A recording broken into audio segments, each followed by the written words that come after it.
اور عاد اور سمود اور کنویں والوں اور ان کے درمیان اور بہت سی جماعتوں کو بھی ہلاک کر دیا، اور سب کے سمجھانے کے لیے ہم نے مثالیں بیان کی، اور نہ ماننے پر سب کو تہس نہس کر دیا۔ اور یہ کافر اس بستی پر بھی گزر چکے ہیں جس پر بری طرح کا مے برسایا گیا تھا، تو کیا یہ اس کو دیکھتے نہ ہوں گے؟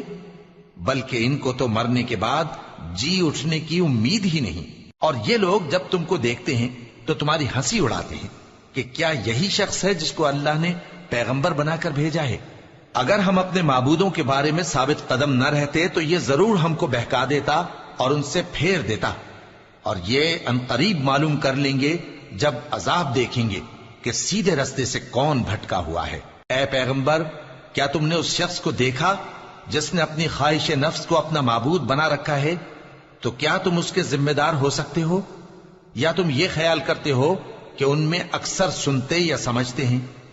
نہیں، یہ تو چوپایوں کی طرح کے ہیں، بلکہ ان سے بھی گئے گزرے۔ بھلا تم نے اپنے پروردگار کی قدرت کو نہیں دیکھا کہ وہ سائے کو کس طرح دراز کر کے پھیلا دیتا ہے، اور اگر وہ چاہتا تو اس کو بے حرکت ٹھہرا رکھتا؟ پھر ہم سورج کو اس کا رہنما بنا دیتے ہیں، پھر ہم اس کو آہستہ آہستہ اپنی طرف سمیٹ لیتے ہیں۔ اور وہی تو ہے جس نے رات کو تمہارے لیے پردہ اور نیند کو آرام بنایا، اور دن کو اٹھ کھڑے ہونے کا وقت ٹھہرایا،